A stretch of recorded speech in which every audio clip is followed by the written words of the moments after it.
I've seen that a few times. Beautiful bike. Hello, biker. Thanks for the wave. Whoa!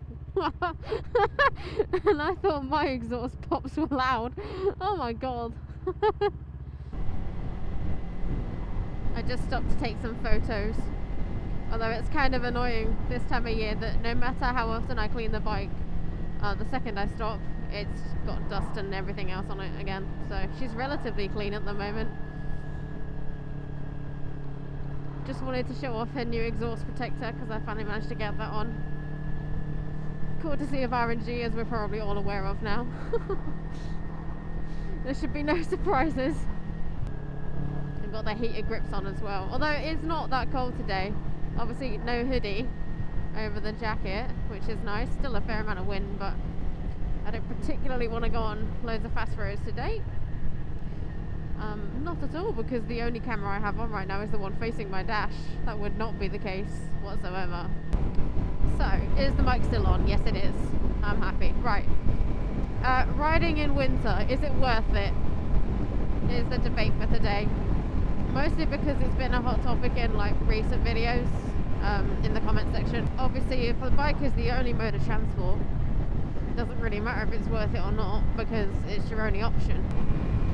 To be fair, we have this conversation, and obviously everyone is from different places, so where I am, you know, kind of Midlands area, I think the biggest thing, especially the thing that I've had to sort of deal with the most, is not necessarily the weather conditions. Like, I can deal with the cold, and I can deal with a bit of rain. We've not had an awful lot of snow, maybe a couple of days max. The biggest thing around here is the salt. I don't know whether I just didn't pay attention last winter or what, but there seems to be an incredible amount on the roads this winter. Maybe that's why like ice hasn't been much of a problem for me, is because they've just completely salted them. Maybe they've added more, I don't know. But sometimes I finish a ride and I'm like, why is my bike so covered? It is insane. I mean, I would rather it be covered in salt than obviously the alternative, which is probably in a ditch somewhere having slid off in a corner because of some ice. But it is just, it seems to be the biggest thing around here, where we're kind of a bit sheltered from a lot of the major, like there's apparently a storm going on. Not here, we had a bit of a wind and that was it. That was the extent of the storm here. But it's the actual roads themselves, the salt, the muck, everything just sticks to everything. I mean, as mentioned in the last video, like my Cardo fell off my helmet. I'm pretty sure the salt got to the adhesive. Don't ever, you can see my helmet in the mirror, don't get a white helmet if you're going to ride all year. The amount of times I've had to clean this helmet just to keep it looking relatively fine, but you can't get to everything, so like all the little bits are just completely caked in salt. So that's great. I might look at like finding some sort of cleaning product that isn't just a spray, but then I don't really want to like submerge my helmet in anything. That's kind of not what you want to do, especially when there's electronics in it. Hello.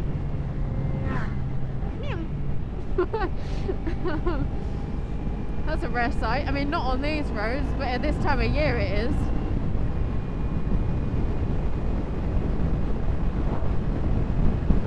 So it's obviously required a lot more consideration in terms of how much I need to wash this bike, what areas I need to be particularly careful of, what products I should use.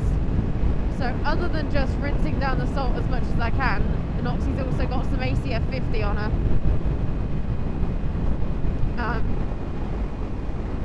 For me, my biggest concern was making sure that rear shock didn't seize again, because I'm pretty sure it was partly due to corrosion.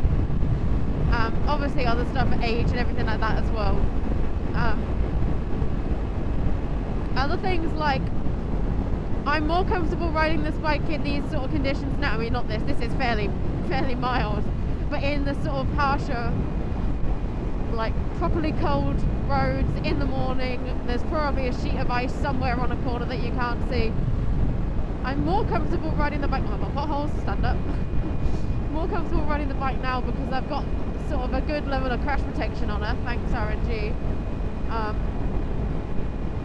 But I mean, the goal is to not end on the floor anyway, rather than, yes, it's great to have that backup of, okay, the bike should be okay should she slide, but I'd rather we just not have to deal with that at all, you know. It's taken a bit of planning sometimes, maybe leaving a few minutes earlier than I should in case, you know, I need to take a longer route, to maybe avoid some roads that I know are bad. But mostly I haven't needed to do that because obviously the roads that are bad are generally country ones that would end up meaning a longer route anyway, especially if we're in a car. Obviously on a bike maybe not, but taking the main roads I've not had a problem with, other than the amount of muck that's on the bike at the end of a ride. I've been able to filter absolutely fine.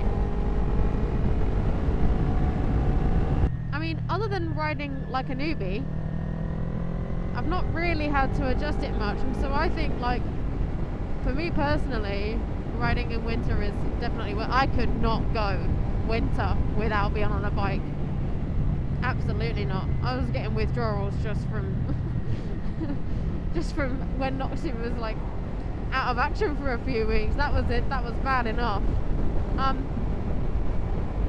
Maybe if I had the budget, I would have a bike that was a bit run around, and you know, I wouldn't mind so much if things took a turn for the worse and I used that throughout winter, because obviously I'm not really leaning on corners pretty badly, and maybe I'd want to be a bit more comfortable, but Noxie's my one and only, so she's having to be put through the work sometimes, some days. She's made her voices known. But I've spent enough money on her over Christmas that she doesn't really get a say in whether she can ride in winter or not. She will be, and that's not the choice. I know some people have said, like, oh, they've done a few winters on the bikes, the salt seat in the bikes, and that's it, they're done with that now. Fair enough, you know. I want to know when riding season starts up for everyone. I can't remember what it was like last year. I'm sort of thinking like April time. That seems like the right sort of month to start things up. I mean, yeah, it's probably going to be raining, definitely warmer. I got a bit of wind chill going on now. Right, why the f*** are you so close? Hello! And a backpack. I didn't see what those bikes were. Maybe one Honda. Oh my goodness, there's a bug on my visor. That hasn't happened in ages. I mean, there's a perk of winter riding. All the bugs are frozen over, so you end up, apart from if you've been sprayed by so much salt that you can barely see your own bike, your visor tends to stay pretty clear. At least it is today for me. And it might not be a very good thing that my bike isn't getting covered in salt from these roads. It kind of shows that if it does get a bit colder, I'd probably avoid these. But for now, it's okay. I've been talking to some people that are not, in fact, bikers. I know, blasphemy, this week. And obviously, when people realise you ride a motorbike, they ask a lot of questions. Or they talk about why they would or wouldn't ride a bike. Hopefully you're okay with my engine, doggy. Yeah, you should be okay. One of the things that came up, and it's not winter specific, but it's kind of worse in the winter, I guess, is a lot of people don't trust the drivers on the road, and I can get that. I don't think anyone does now. Or you quickly get a reality check if you start driving or riding. That a lot of people don't know what they're doing, and I think especially in winter, if people have only driven cars, they might not realise how much you might want to change your riding style. So for example, braking distances are massively different in cold, slippy conditions, obviously. You might want to take corners slower than maybe a car would do, and just in general want to be a bit safer. In general, I've not found anything too drastically bad. Like, I've done a lot of filtering and commuting on main roads this week, and the majority of people move out the way for me.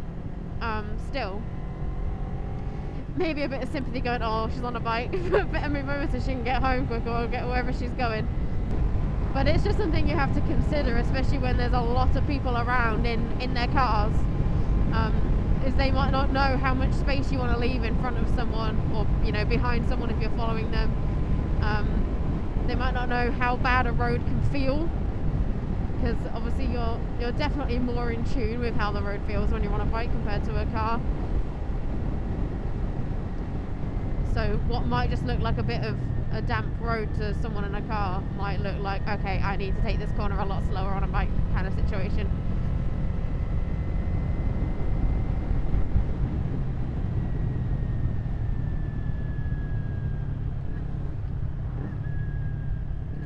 So, is winter riding worth it? I mean, like with everything, it depends. Depends on where you are, how bad your winter is. Like, some people on the last video thought, oh my god, I thought my roads are bad and those ones are awful. And then some others thought, well, you think that's winter? You should come here. It's actually relatively mild here. Road quality isn't great in most places around this county, but condition tends to make up for it compared to, like, if I was up north or in a worse situation with the current storm. How we're already on the letter E when we're like 25 or so days into the year, I don't know, but I guess it is storm season. So if you've got the right equipment and you're able to sort of maintain the bike to a standard that means that it won't just get completely gobbled up by salt, then sure, winter riding's worth it. I would love to be riding in a foreign country right now, but that is not on the cards for this winter. Maybe next winter, that would be lovely. Imagine, take a trip out, get your bike fixed, but also not have to deal with the worst of winter conditions over here. That would be amazing. So let me know your thoughts. You probably already have done if we've got this far into the video. As always, 2 discount codes for you: Tiptoe10 for 10% off RNG, and Tiptoe for 10% off your chin mount, which is what I'm using to mount this camera that you're seeing. So this one here that's on my helmet is a chin mount. They also do the flexible mounts, like on these windscreens. That one's not, that just came with a GoPro. But people have asked for I can understand if you don't want to use something that small and you want something with a bit more surface area to stick a camera to your windscreen. Their flexible mount looks like it would definitely do the job. And I can definitely attest for how sticky the mounts are. This is not going anywhere. So check those out. Like and subscribe as always. And I'll see you in the next video. Ta-ra!